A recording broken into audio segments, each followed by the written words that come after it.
This episode is brought to you by Skillshare. The first 1,000 people to sign up using the link in the description will get their first 2 months free. Humans have come up with many strange ways to kill people, including an array of different types of bombs. Bombs such as the barrel bomb, which was just a big barrel full of nasty things that caused so much damage they were deemed unethical. There was the famous bouncing bomb, the British invention that bounced on water towards a designated target. When it hit the target, it would then sink and blow up underwater.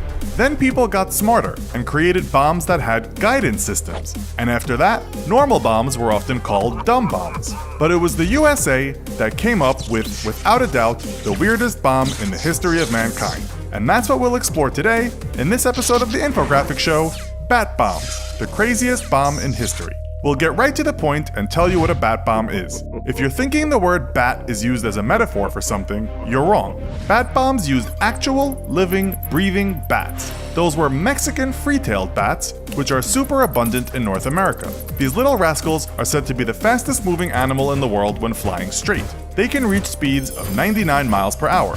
The peregrine falcon is faster, however, but only when in a dive. It can move at speeds of 242 miles per hour. Okay, back to bats. The bat bomb was the idea of a Pennsylvania dentist called Little S. Adams. He was friendly with then Second Lady Eleanor Roosevelt. Mr. Adams told her about his idea for a bat bomb, and her husband, Franklin, gave this crazy idea the thumbs up. The idea was to create a bomb that consisted of a large case with around 1,000 small compartments. In each compartment, a bat was placed, and attached to it was an explosive that was on a timer. The plan was that during World War II, planes would fly over Japanese cities and release the bomb. It would drift down by parachute, and then the compartments would open in the air. The bats would fly out, heading to Japanese houses, factories, and warehouses, where they would find a home and explode in 15 minutes. As many buildings in Japan were made of wood, when the device went off, it was hoped that all those bats would cause havoc, starting fires everywhere. Bats are very strong and can carry more than they weigh, so that was good. It was shown these little bats could carry a half-ounce bomb, which could cause sufficient damage. The bats were also easy to catch with nets, as millions could be found in caves. As they hibernated, they were what you might call low maintenance to look after. To put them into hibernation, they would be placed in cooling trays. As bats are creatures of the night, if they were released in the morning, the first thing they would look for was a secluded place to hide. The Americans believed that would be a house. A dumb idea for a smart bomb? It sounded crazy, but President Roosevelt believed in it, writing to the military bigwigs about Adams' plan that this man is not a nut. One of the people that invented napalm was in on the project, telling the military that those batty bombs could unleash up to 30 times the destruction of regular bombs. The Marine Corps then took the program further, planning to get 1 million bats ready for what one would suspect was 1,000 loads. The plan was to drop the casings from 5,000 feet from B-24 bombers. The parachutes would take the flying bat hotels to 1,000 feet, and then they would be released. They gave it the name Project X-Ray. Tests had to be carried out first, of course. In Project X-Ray documents, it's written that the tests were to determine the feasibility of using bats to carry small incendiary bombs into enemy targets. That's where things started to go wrong. It was said that the hardest part of this plan was making the container open mid-flight.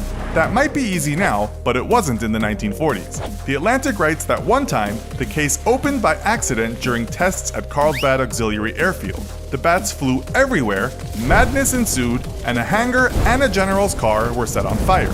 They did exactly what the army thought they'd do, flew off and found dark places to hide. One report states, base personnel, kicked off their field by the project's secret classification, watched in horror from behind locked gates as most of their facilities went up in flames. Another time, the bats were released and didn't come out of their hibernation sleep. They just fell to the ground and died.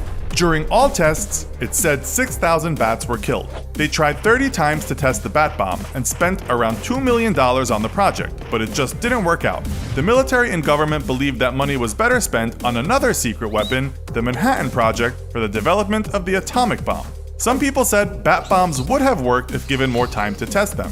Adams wasn't happy about the project ending, later saying, "Think of thousands of fires breaking out simultaneously over a circle of 40 miles in diameter for every bomb dropped. Japan could have been devastated, yet with small loss of life."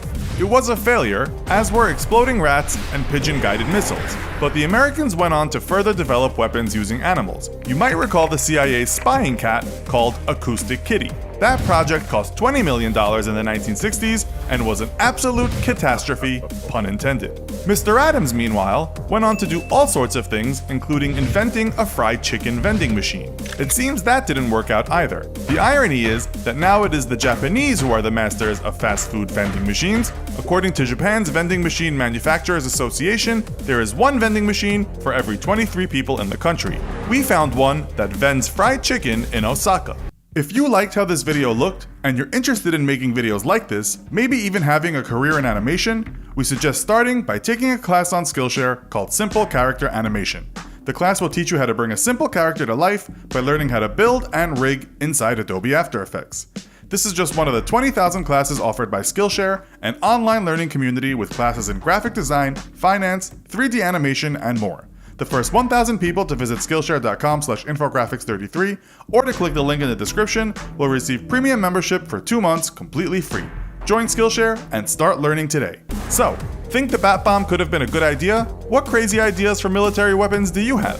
Let us know in the comments. Also, be sure to check out our other video called Moab, the Mother of All Bombs. Thanks for watching, and as always, don't forget to like, share, and subscribe. See you next time!